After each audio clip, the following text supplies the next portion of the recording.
কালকে অমাবস্যা ছিল, তো অনেক মন্দিরে কালীমার পুজো হয়েছে।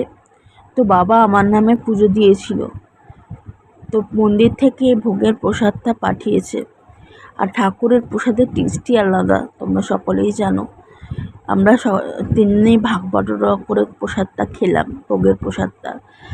আর পিসির পাড়াতে, ছোটো পিসির পাড়াতে গুরুদেবের শ্রীগুরুর উৎসব হচ্ছে, সেখান থেকে আমাদের জন্য একটু খিচুড়ি পাঠিয়েছে।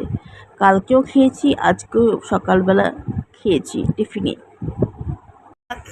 এই ঘরে আজকে একটু জায়গা পরিবর্তন করলাম, তো আজকে সোমবার, তো আজকে থেকে আবার 5 দিন কাজ। এই সোমবারটা আসলেই আতঙ্ক, জানো তো, একটা আতঙ্ক যে বাপরে বাপ। আগে তো চিন্তা করার সময়ই থাকতো না, সকালবেলা উঠেই দৌড়াতে হতো। মা বলতো ওট ওট ওট ওট ওট ওট, স্নান করতে স্নান করতে করে স্নান করতে চলে যেতাম, যখন মানে অফিসে গিয়ে কাজ করতে হতো আর কি। এখন যাই হোক বাড়িতে, তবুও একটু ভাবার টাইম, একটু এদিক ওদিক করার টাইম পাই আর কি। সময় সব কিছু পরিবর্তন হয়ে যায় আর কি, সময়ের সাথে সাথে সবই পরিবর্তন হয়। তো মা বলছিল যে বাবান তোর সামনের চুলগুলো সব পেকে যাচ্ছে, একটু কালার করবি নাকি? না, ওই যে দিদিটা আমাদের ইয়ে করিয়ে দেয় না, মানে ব্রু প্লাগ এগুলো করিয়ে দেয়, সেই দিদিটা বলছিল যে পায়েল তুই কালার করিস না। কালারের কথা অনেকেই বলে যে কালারের পরিবর্তে তুমি হেনা করতে পারো, কিন্তু হেনাটা আবার কি বলো তো, ওই যে কিরকম একটা গোবরের মতো মনে হয় না, গোবরের মতো মাথায়, সেই জন্য আর মাখি মানে করিনি, কোনোদিন হেনা করিনি। 2-3বার কালার করেছি।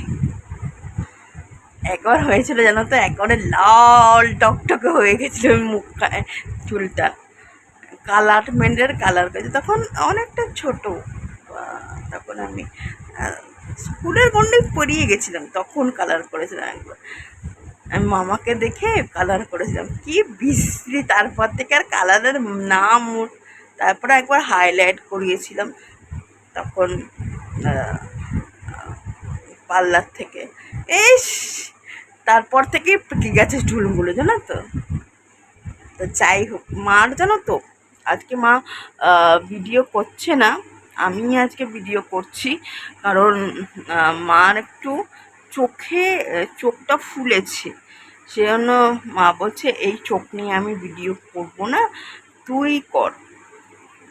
কিছু একটা হয়তো ইনফেকশন টাইপের হয়ে গেছে, সেই জন্য আজকে আর মা কিছু করছে না, রান্না বান্নাও করেনি। যা আগের দিনে রান্না ছিল সেগুলোই আমরা আজকে খেয়েছি, সেই জন্য তোমাদের আর আজকে রান্না বান্না দেখাচ্ছি না, দেখাবো না আর কি।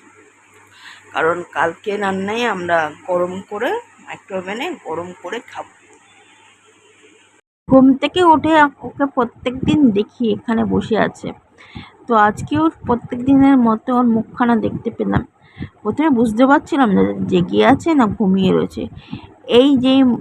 যেই করলাম তখনই উনি মুখখানা তুললেন, দেখো পোজ দিয়েছে যখন সিনেমা আর্টিস্টের মতো, তো দেখতে খুব সুন্দর, ওকে না বলো? কালকে বলছিলাম না যে বাবা তেল আনতে ভুলে গেছে, সকাল সকাল তেল এনেছে 2 পদেরই, আর একটা ডিম এনেছে, কারণ ডিমটা আমাদের খাওয়া হয়।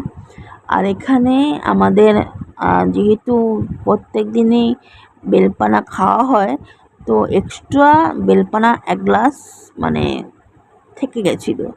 তো যেহেতু এখন বাবার রেস্ট্রিকশান, সেই জন্য এই বেলপানাটা বাবাই খাবে।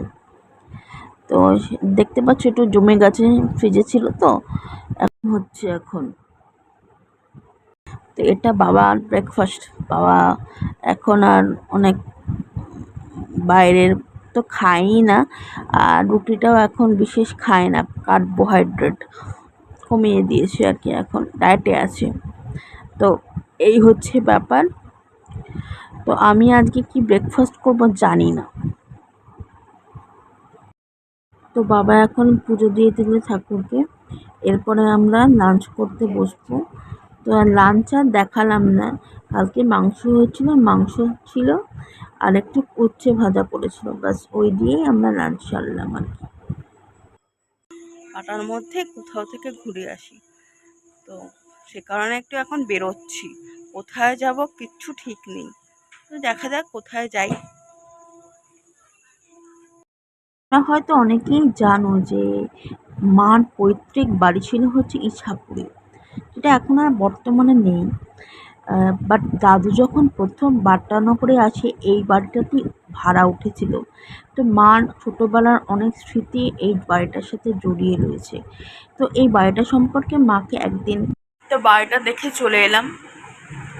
তো বাড়িটা বহু পুরনো দেখেই মনে হচ্ছে, বাট এখনো লোকে ওখানে ভাড়া থাকে। আর ওখান থেকে সামনেই রয়েছে একদম মেন রোড। আর ওখান থেকে গঙ্গা হচ্ছে ওয়াকিং ডিস্টেন্স 10 মিনিট। গঙ্গার পাড়ে আর যাইনি, কারণ গঙ্গার পাড়টা তো তখন রাত হয়ে গেছে।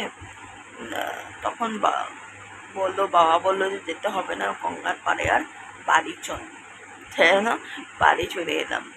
তো আজকের মতো ভিডিওটা এখানে এন্ড করছি। তো মার আমি আসলে পুরোটা আমার যেটুকু একটা এই বাড়িটা সম্বন্ধে দাদুর কাছেও অনেক স্টোরি শুনেছিলাম, জানো তো, মার কাছেও অনেক গল্প শুনেছিলাম। বাট সব স্টোরি তো একটা ভিডিওতে সম্ভব নয়। মার ছোটোবেলার ছোট ছোট স্টোরি শুনেছি, কিছু স্টোরি মনে রয়েছে, কিছু স্টোরি ভুলে গেছি। তো মার মুখ থেকেই ছোটোবেলার কোনো যদি স্টোরি, মার মেমোরেবল কোনো ঘটনা থাকে, তাহলে মাকে বলতে প্রতিমান লাগবে। তো আজকের মতো বিদায় নিচ্ছি।